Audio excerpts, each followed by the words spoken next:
Энэ зодооны хэргийг гарах болсон үндсэн шалтгааныг бол архи согтуур хурлахундаа хэрэгжилсэн гэж ингэ шүүгуралтаар ярьсан те. Гэтэл энэ дээр хар тамхины хэргийг нөхд яриаг шүүгтэр нэг бариг 4 хүн зарцсан ийм хэрэг үүсэж байгаа. Тэгээ сүүлийн үед юу болж байгаа гэхээр нөгөө гимт хэрэг хийсэн хүмүүсийн эрхийг яриад байдаг. Энийг одоо хорж болохгүй, энийг одоо хязгаарлалт хийж болохгүй, дансаг барилт хийж болохгүй, наадах ч хүний эрхийн асуудал. Тэтгэврт гарч чадахгүй нас орж байгаа маш олон байна. 20 жил, 30 жил төлж жагаад тэтгэврт гарахаасаа 1 жилийн өмнө, 6 сарын өмнө, бүр 5 хоногийн өмнө ч нас барах юм бол тэр орлого улсын орлого. Тэр мөнгө илүү цаг суулгасан бол цалин хүсийг 1.5 дахин өсгөж өгөх юм хуульт. Гэтэл энийг одоо манай ажил олгогчид бол өгөхгүй байгаа нь зөрчил юм аа.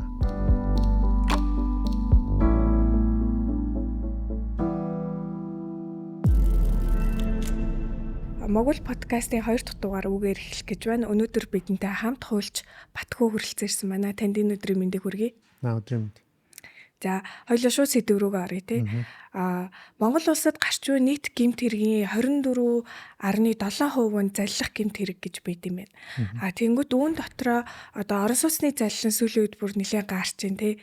Энэ тал дээр тантай ярилцах гээд ямар хэлбэрээр энэ хүү заллин үлдэгдээд байгаа, иргэд яг ямар учраас ийм одоо заллах гэмт хэргийн хохирогчд болоод байна те.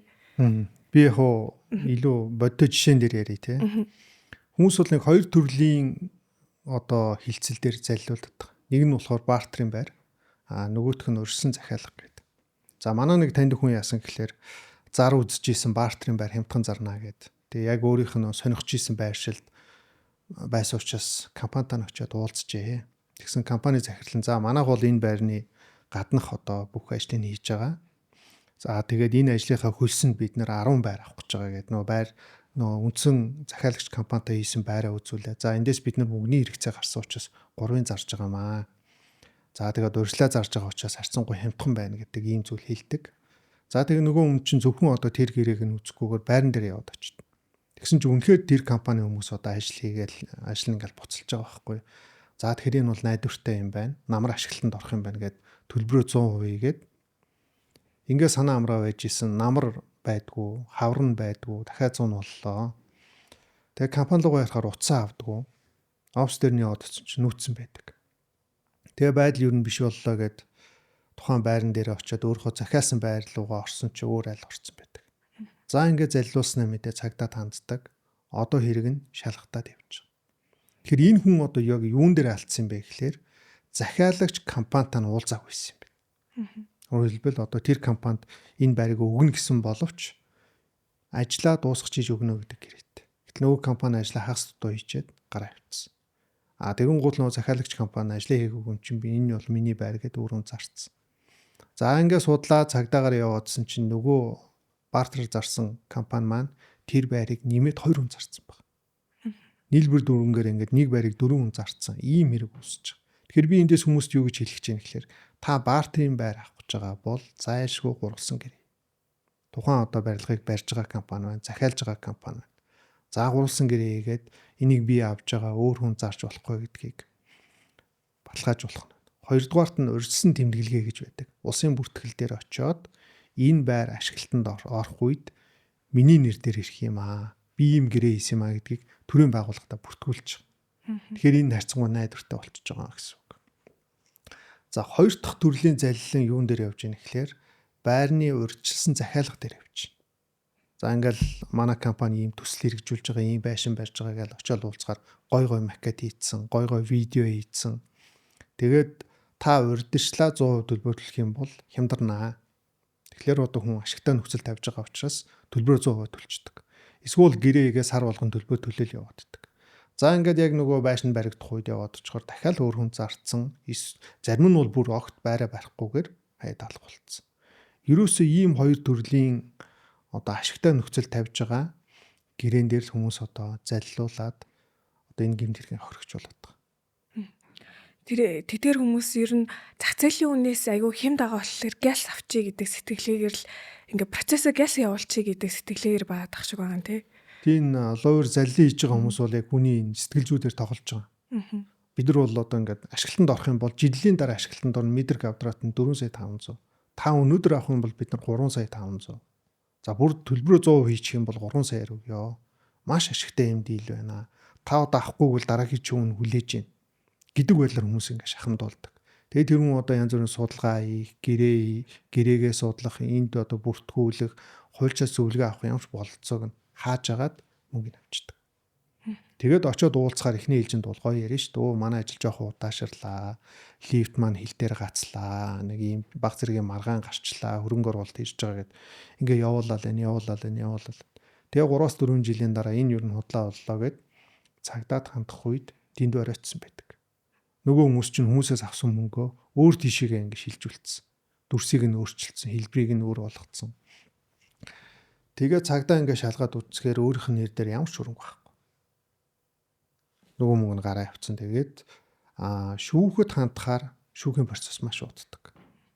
Бүр ойлгомжтой одоо нэг байрыг 2 хүн зарна гэдэг чинь заллах шүү дээ. Нэг зарж хууль бус зүйл хийсэн маа тий. Тэгтэл одоо ингээ шалгаалаа. Нөгөө тал нэг өмгөөлөгч аавна гэж хүсэлт гаргана, нотлог баримт гэрчгээл тэр болгоно ингээ хойшсоор байгаад 3-4 жил алдчихж байгаа. Манай энэ цагдаа прокурорын байгууллага бол энэ гэмт хэрэг хийсэн хүмүүсийн одоо дэндүг толгойг нийлж байна. Гадуур л явуулаад идэг. Тэгэхээр гадуур явуулахаар 3 эрсдэл үүсэж байгаа. Нэгдүгээрт тэр хүн мөнгөө нуучаад байгаа байхгүй. Заллин хийсэн ч өөрөө дансан мөнгө байлгалахгүй шүү дээ. Аль бол хурдан аваад аль бол өөр тийшээ хийн. Хоёрт нь гэвэл тэр заллин үйлдэлээ ингээд нэмж үлдээд байгаа. Нэг байраа 2 хүн зарсан бол 3 хүн зарах жишээ нэ. 3 дугаарт нь юу вэ гэхээр нөгөө нөхдөө чи оргон заллах. Ийм эрсдэл үүсэж байгаа. Тэгэхээр ийм одоо ийлтэй ойлгомжтой одоо хэрэг хийгээд байгаа нөхдүүдэд төр одоо төмөр нүрээ харуулах хэрэгтэй. Хуулийнхын арга хэмжээг авах хэрэгтэй гэж үзэж байна. Одоо хохирогч болсон хүмүүс ер нь хохирлоо барагдуулах боломж хэрэг вэ? Тэстэ бараг л байхгүйгээс ялгаагүй дээ. Ер нь бол одоо нэг байран дээр 3 гэрээ хийсэн байхад хамгийн ихэлж гэрээ хийсэн хүн нь одоо тэр байр ашиглалтанд ороход авах хэрэгтэй болчихж байгаа. Нөгөө хоёр нь болохоор ямар ч боломж байхгүй шүү дээ. Тэгээд өөрийнх нь тушаасан мөнгө нь ингээд нөгөө хүний дансаар ороод гараад алга болцсон. Тэгээд сүүлдээ энэ луурч чинь бүр цагаан даар. Өөд цагдаагаараа шүүхээрээ яв. Та нарыг яхаж харна гэд ингээд сууж идэг.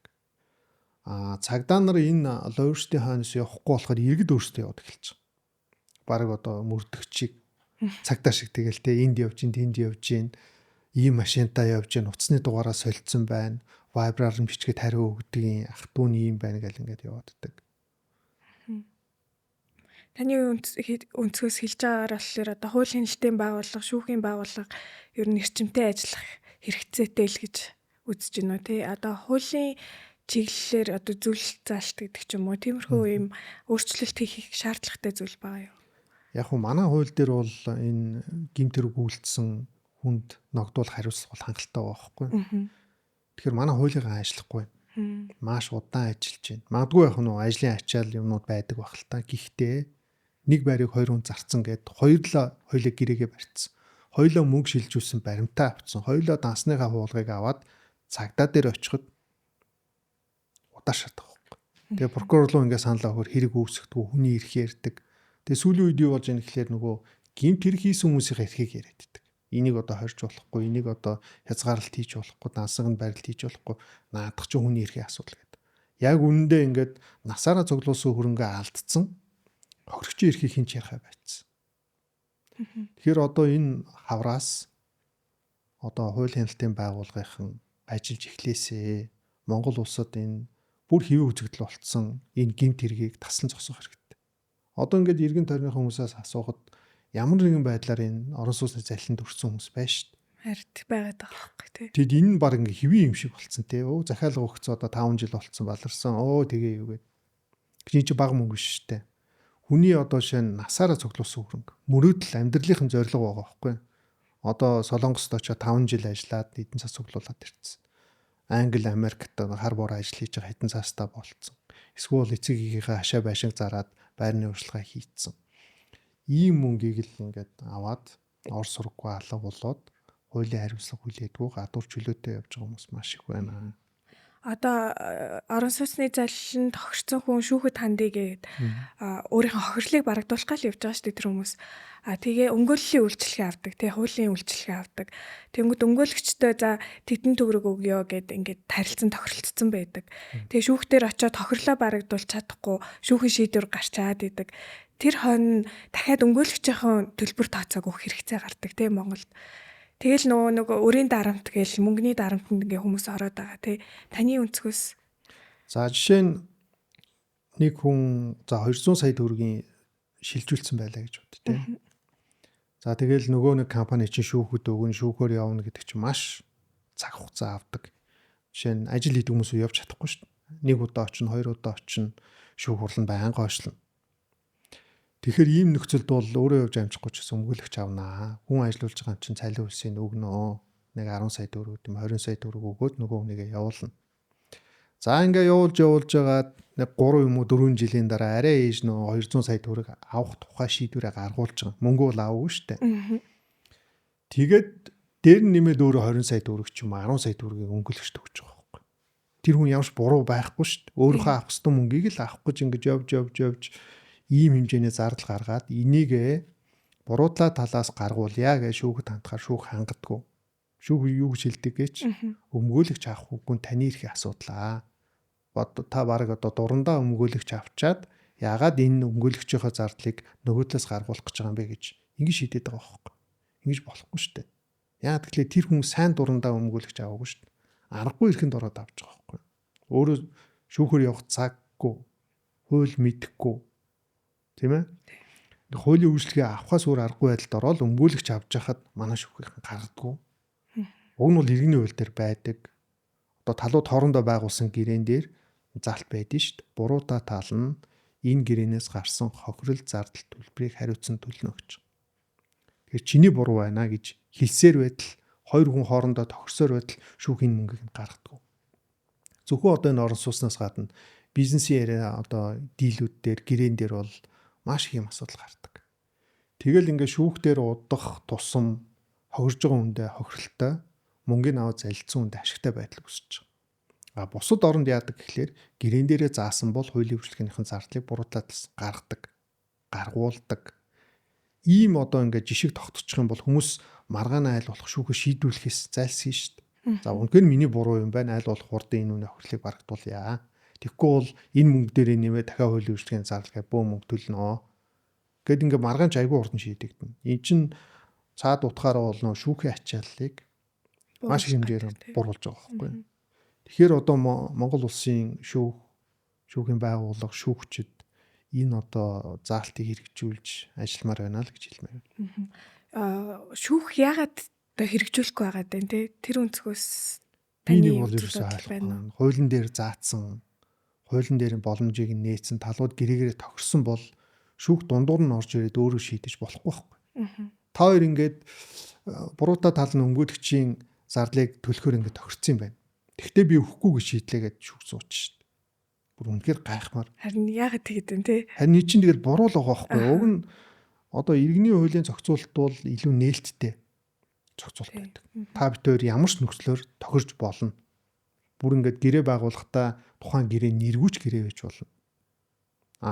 Гагцгүй та бидний тохирч байгаа зүйл хууль бос байж болохгүй. Жишээ нь би тань мөнгө өгөөд хүн одоо алуулах ч юм уу. Ийм одоо хилцэл хийж болохгүй. Хуулиар хориглоогүй асуудлаа та бид хоёр гэрээ хийгээд хүснээрээ хийгээд хоёр хүн тохирж шít гар бариа. За яг шүү яг за ингэ тийгээд тэгээ шүүхтэр очиход тийм шүүгчгээд нэг хүн сууж агаад хөхгүй наадах гэж гаргуулахгүй. Чи яах гэж өмгөөлөгч авсан дурандаа авчаа тэгээд ийм яриад тэгээд. Тэгээд ер нь бол 100 хэрэг орлоо гэхэд 1-2 дээр нь гаргуул гарна. Бусдын дээр ногт гарахгүй. Таны сошиал орчинг би бас харсан л та. Нийгмийн даатгалын чиглэлээр бас та үзэл бодлоо илэрхийлжсэн. Одоо би тооцож үзлээ л дээ. Жишээ нь сард би 3 сая төгрөгийн цалинтай байлаа гэж бодоход нийтээ 34 жил төлчихье. Тэнгүүт нийтдээ надад нийгмийн даатгалын төлөлт гээд би 309 саяыг улсад төлөх юм билээ. Харин тэтгэврт гарсан хойноо би тэтгэврт гараад 1 жилийн дараа өөд болчвол тэр миний 300 сая хаачих вэ гэдэг асуудал үүссэн. Тэгээд энэ чиглэлээр одоо тодорхой хэмжээний шийдвэрүүд гарсан гэж судалсан. Үүн дээр та яг хуулийн нөхцөл байдал нь ямар байгаа талаар мэдээлэл өгөөч. За юун түрүүнд одоо нийгмийн даатгалын шимтгэл буюу энэ тэтгэврийн хоримтлал бол миний мөнгө. Төрөөс одоо нэг ч төгрөг гараагүй гэсэн үг. Би одоо ажил хийгээд цалин авахд цалингаас 12%, манай ажил болгоч 12%, нийт 24%-ийг сар болгон хүчээр авч байгаа. Энэний зорилго нь юу вэ гэхээр та өндөр насанд хүрэх юм бол амжиргааг чинь бид нэндээс өгье гэдэг. Миний мөнгийг надад зориулж түр хугацаанд хадгалж байгаа ийм агуулгатай. За чиний саяны хэлдэг жишээн дээр энэ 300 сая төгрөг гэдэг бол уг нь бол өсөх ёстой юм. Бид нар одоо ингээд сар болгон цалингаас 10% нь банкнд хийгээд ивэл чинь хүүн бодогдоод үн нэмэгдээд хүүгээс нь хүү бодогдоод энэ 300 сая чинь 7-800 сая төгрөг болох ёстой байхгүй юу? Тэгэхээр тэр чиглэл явах ёстой. 3 дугаарт нь чи бол агай гоё нөө юу хэлж юм л та. Тэтгэврт гараад гарсныхаа дараа нас оргол яах вэ гэж. Тэтгэврт гарч чадахгүй нас орж байгаа маш олон байна. 20 жил, 30 жил төлж жоод тэтгэврт гарахаас 1 жилийн өмнө, 6 сарын өмнө, бүр 5 хоногийн өмнө ч нас барах юм бол тэр орлого улсын орлого бол тэр мөнгө. Уг нь бол энэ чиний мөнгө штэ. Чиний одоо ингээд ар гэр үр хүүхэд ах トゥ одоо хэн байдгийг ойртны хүн чинь өгүүлж болохоор ийм байхгүй. Зүгээр тэтгэврт гараад нас орох юм бол нэг өвлөгдөн гэж нэг яриад байгаа тий 24 оноос ер нь бол өв бол биш. 2025 оны 1 сарын 1-ээс эхлээд 2 тэтгэвэр авдаг хүний нэг нь нас барах юм бол нас барсан хүнийх нь тэтгэврийн 10% нь евро 10 билүү 20 билүү уучлаарай. Хувь нь үлдэж байгаа хүндээ өгөх юм зохицуулт гэсэн. Тэгтээ эн чинь бас нарийн. Тэр хоёр хүн доот нь 20 жил амьдарсан байх хэвээр. Гэрэлтийн баталгаатай байх хэвээр. Тэгээ айл нэг нь нас барсан байх хэвээр гэдэг ийм 3 шаардлага хангаж иж үлдэж байгаа хүн тэтгэврийнх нь тодорхой хувийг авах юм хуулийн зохицуулт үүсэж байгаа. Хамт амьдраад 15 жил болсон, 18 жил болсон хүнд хамаарахгүй. Гэр бүлийн баталгааг бол хамаарахгүй. Одоо орчин үед бол хүмүүс яг гэр бүлээ батлуулдаг тий. Одоо дээгний үед бол өдөө орон нутагт ялангуяа хүмүүс тэгэл гэр бүлийн баталгааг үүсгэсэн цуг амьдрал олон хүүхэд гаргаал ингэ явцсан хүмүүс байдаг. Энд бол хамаарахгүй гэсэн. Тэгэхээр хүүхдүүд нь яах юм? Хүүхдүүд нь ердөөсөө одоо манай жишээ нь аав өнгөрчлөө гингүүт тэтгэврийн тэр өвлөлөгт боломж биднэрт бол байхгүй гэсэн үг. Байхгүй. Уг нь бол яг хэрвээ өв гэж ярьж байгаа бол ар гэр үр хүүхэд нь тэнцвэр хэмжээгээр очих хэвээр. Өвийн 1-р үе гэдэг бол тухайн хүний эхнэр нөхөр, тэгээ үр хүүхэд, тэгээ дараа нь ах トゥ гэдэг ингээд 1 2 3 дугаар үегээ явдаг тийм үү? Энэ бол өв биш. Зүгээр л эхнэр юм уу нөхөр нь нас барах юм бол үлдэж байгаа хүнд нь л тэтгэврийн тодорхой хувийг өгсөй асуудал. Хүүхдүүд нь бол огт хамааралгүй л гэсэн үг. Тэгэхээр нэг юм харцангуй ойлголт миний бодлоор ингэ төрөөд байхгүй. Жишээ нь аав ээж нь тэтгэврийн зээл авсан байлаа гэнгүүт өөд олонгууд тэтгэврийн зээл нь хүүхдүүд дээр нь өөр болоод очиж байгаа. Тэгсэн хэрнээ тэр нэг олон жил хөдөлмөрсөн мөнгө нь ингээд улсад тэр чигтээ бэлэг болоод ингээ үлдээд байгаа юм тий. Одоо яагаад гээ шудраг бус зүйл шиг санагдаад байгаа. Тэр шудраг бус л та. Ингээд аав ээжийнх нь 20 30 жил хураасан мөнгө дансанд нь байгаад идэг. Тэр нь бол өвлөгдөхгүй. Гэтэл нэг 3 сарын ч юм уу 6 сарынх нь тэтгэврийнх нь үрзээл өвлөгддөг. Түнчлэн нийгмийн даатгал гэж ярьж байгаа дээр одоо бид нар нийгмийн даатгал шар алганд төлж байгаа нэмэлт орлого гээд хоолны мөнгө, унааны мөнгө, нэмэлт урамшуул гээд тэр бүгдээс одоо нийгмийн даатгал суутгагдаад аваад байгаа тий. Энэ тогтолцоо яг таны хувьд шудраг зүйл үү? Эсвэл одоо бусад оронд ямар жишээ байд юм бэ? Би бол энийг буруу гэж үздэг. Яг үндсэн цалин өснөөс нийгмийн даатгалын шимтгэл авч болно. Хоолны мөнгө гээд өдөрт нэг 10,000 15,000 төгрөг өгдөг. Хүлээн нүүрсний мөнгө байна.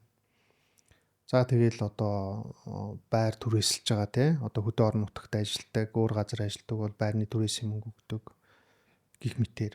Одоо уурхад ажилладаг хүмүүст бол намар болохоор нэг портер нүүрс ч юм уу өгдөг тий. Тэгэхээр энэ болгоноос нийгмийн даатгалын шимтгэл аваад байгаа байхгүй. Тэгэхээр нийгмийн даатгалын шимтгэл гэдэг бол Монголд нэг төрлийн татвар болсон. Ажилчид ажил олгогч нар компаниуд хүнийхээ одоо цалин өсгөхээр ганц тэг нийгмийн даатгалын шимтгэл авч байгаа. Нийлбэр дүнгээрээ 24-өөс 25%-ийг усад төлнө гэдэг бол маш өндөр дүн гэсэн. Яг одоо шин татвар авдаг шигээ төрийн үйлчлэгээ сайн байх хэвээр. Тийм бол хамаалал. Тэгтэл үгүй байхгүй. Жишээлх юм бол бидний нийгмийн даатгалын шимтгэл дунд эрүүл мэндийн даатгал гэдэг хувь хэмжээ дүн бас байдаг. Ихэнх хүмүүс энийг огт ашигладаг. Өөрөөр хэлбэл бид нар бие өвдлөө, эмнэлэгт үзүүлээ, шинжилгээ хий, эсвэл хүүхднүүдээ ханаад түрээ талуурлаа гэхэд улсын эмнэлэг дээр очиход бол очр нь бол дийлдэхгүй шүү дээ. Маш олон үнэтэй эм тариа байхгүй учраас хувь эмнэлэгт явдаг. Тэгэхээр бидний одоо 10 жил, 20 жил, 30 жил эрүүл мэндийн даатгалын санд төлсөн мөнгө бол зүгээр л ханд болдог. Дээр нэмээ бид нар одоо хувийн эмнэлэгт очиод үзүүлэхэд бүх мөнгөийг өөрсөө гаргаж байгаа. Энэ бол тэгэл одоо шударга бус тогтолцооны л нэг хэсэг. Дээр нэмээд энэ нийгмийн даатгалын шимтгэлийг нэг удаагийн ажлын өснөөс авдаг юм хуультай. Энэ маш буруу. Одоо шинэ энд ингээд нэг юу хэлгээ л да, нэг хүнээр ширээ хэлгээ. Эсвэл нэг лагер руугаа нэг портер аваад юм зөөлгий 200 мянга. Тэгэхээр 200 мянган төгрөгийг би жолоочд өгөхдөө тэр хүний нийгмийн даатгалын шимтгэлийг дахиад би төлөх болж байгаа юм. 40 мянган төгрөг. Ажил олгогч нь төлөөд байгаа шүү дээ. Би одоо нэг удаагийн л ажил шүү дээ. Уг нь бол энэ нийгмийн даатгалын шимтгэл гэдэг бол цалинтай холбоотой байх хэрэгтэй. Байнгын ажлын байран дээр тогтмол төлдөг дүнгээс нийгмийн даатгалын шимтгэл авах хэрэгтэй байхгүй. Гэтэл манай нөхдүүд яаж ийм гэхээр энэ сангаа бүрдүүлэхийн тулд нэг удаагийн ажлаас нийгмийн даатгалын шимтгэл аваа гэдэг юм бол баталсан. Тэгээ бидний одоо нөгөө төлөөд идэг нийгмийн даатгалын сан яг үндэ мөнгө байгаа мөгөөл байхгүй.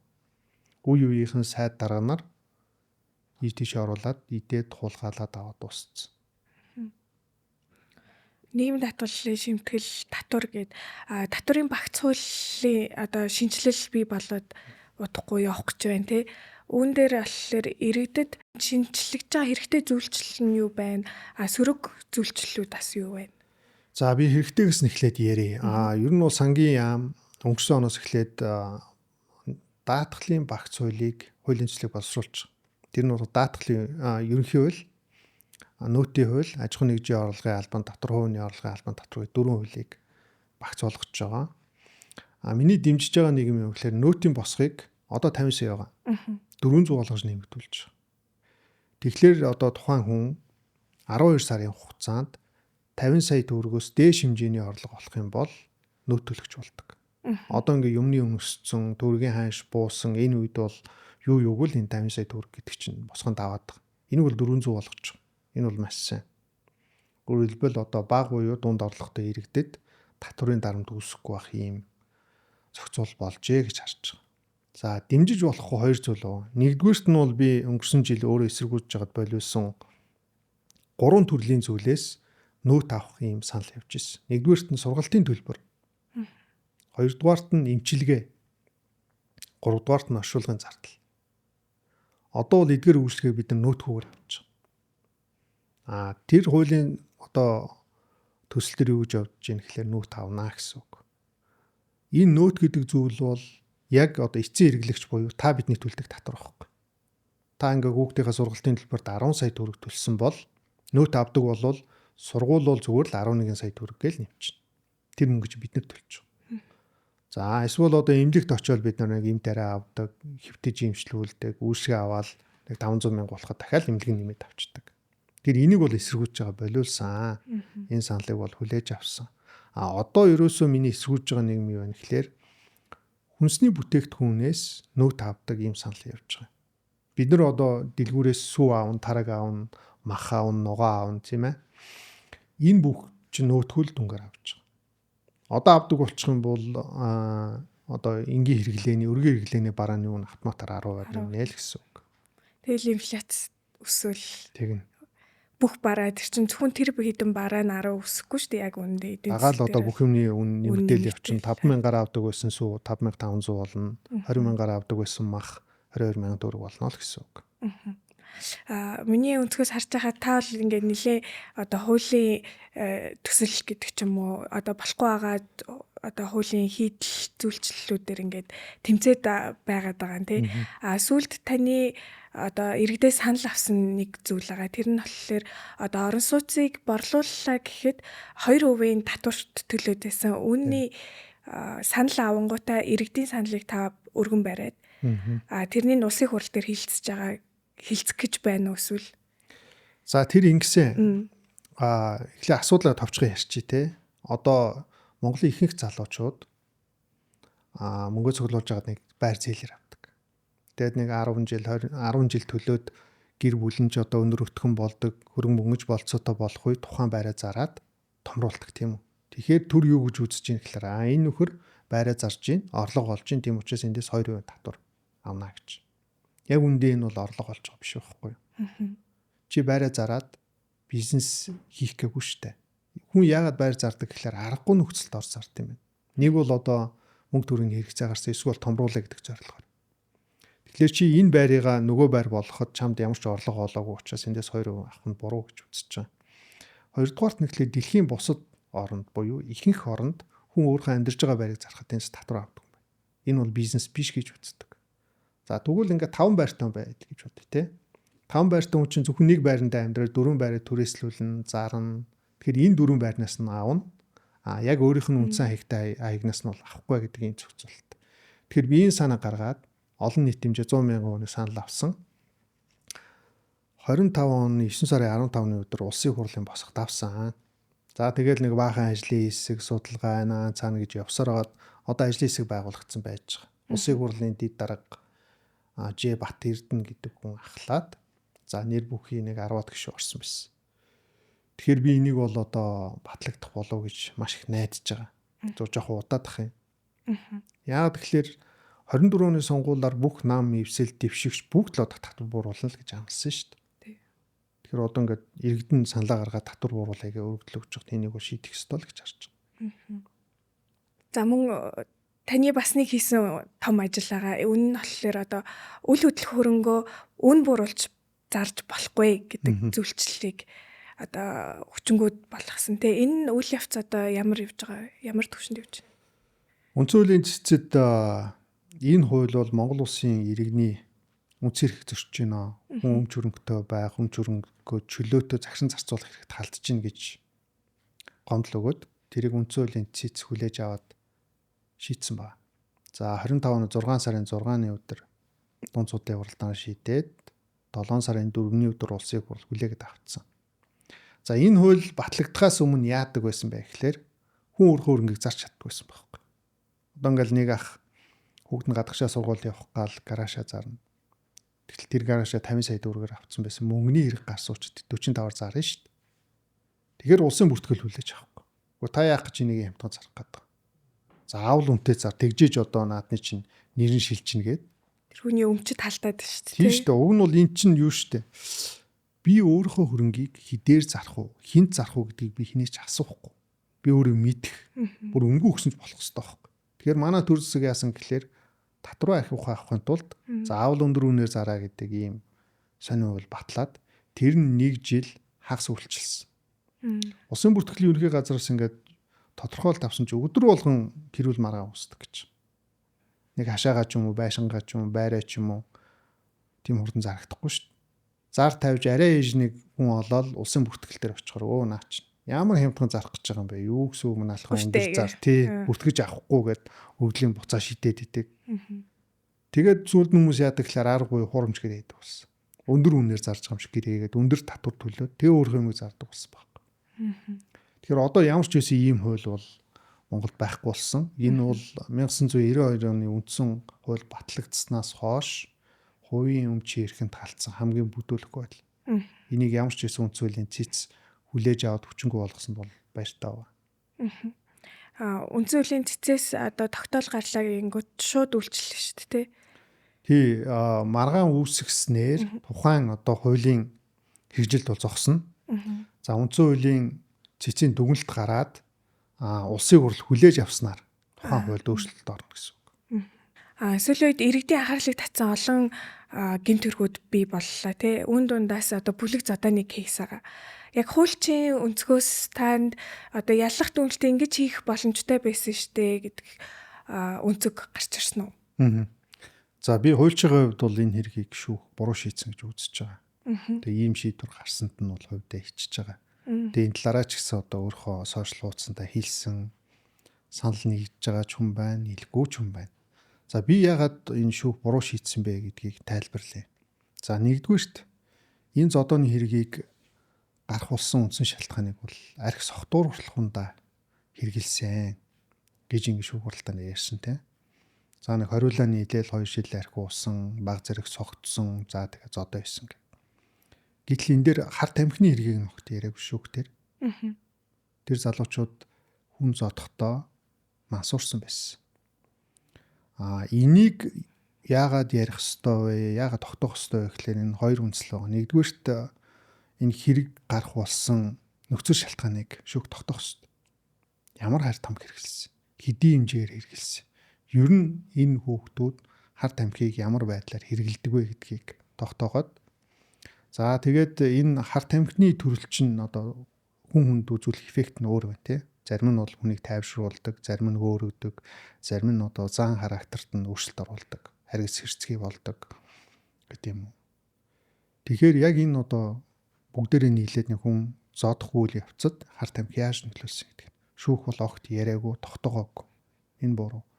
Хоёрдугаарт нь үнэхээр одоо хар тамхины хэрэглээ хэрэг байна гэдэг шүүх тогтоох нь өөрөө энэ ял өгөхийн тогтоол дээр нь тусахдаг.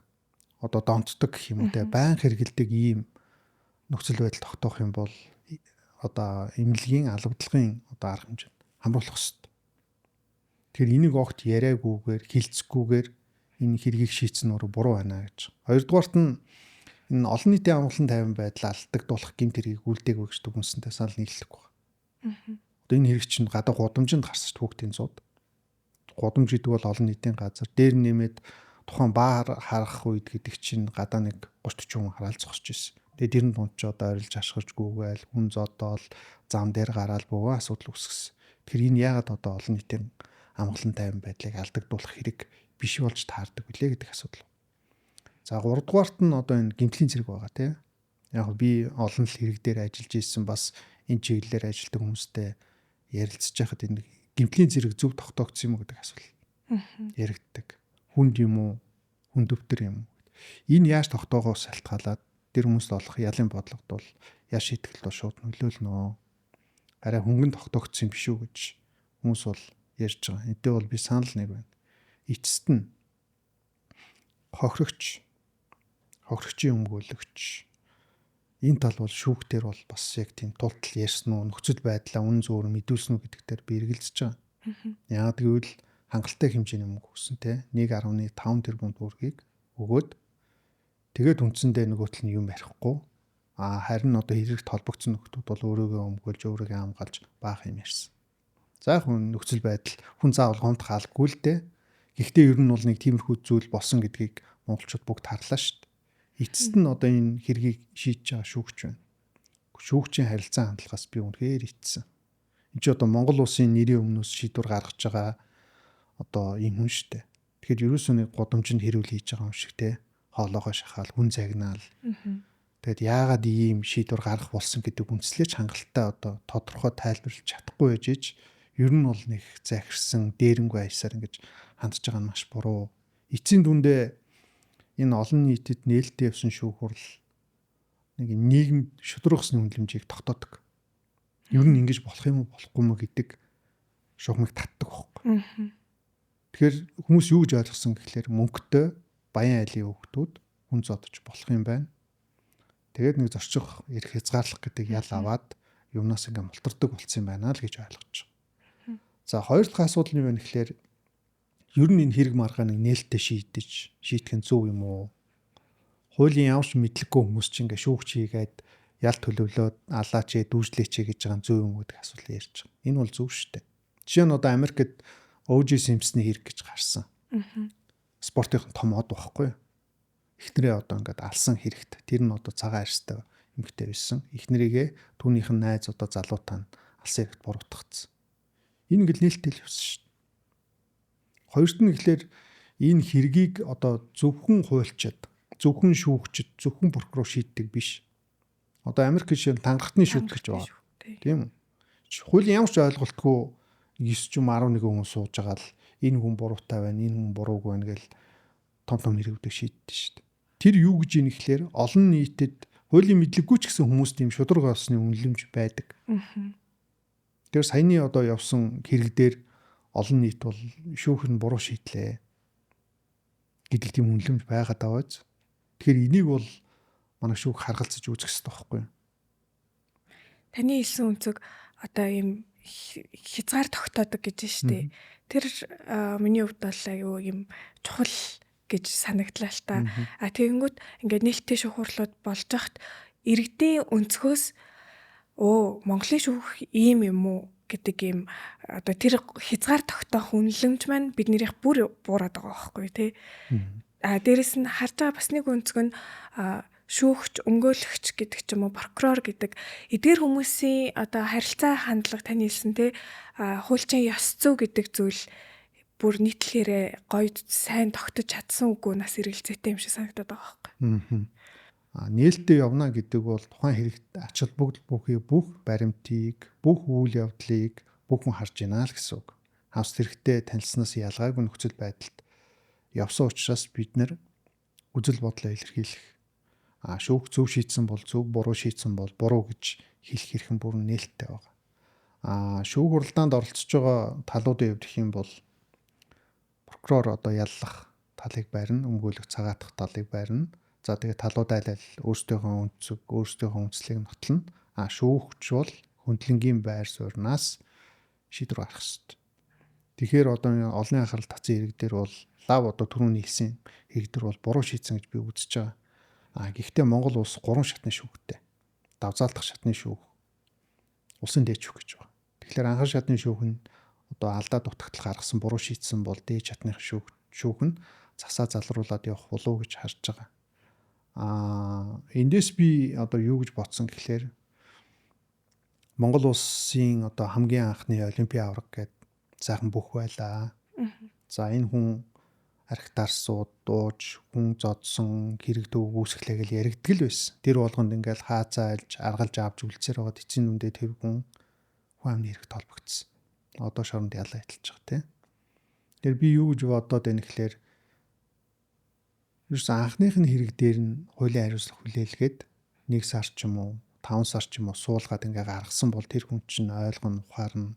Энэ нь өөрөө дараагийн том хэрэг үйлдэхээс урьсан сэргийлэгч байсан юм билүү. Яг энэ шиг одоо ингээ мөнгө төгрөгтэй нөлөөтэй айлын хүүхдүүд хэрэг хийчээд энийг харгалаад ингээ болоод байна гэж бодож байгаа бол энэ маш том алдаа.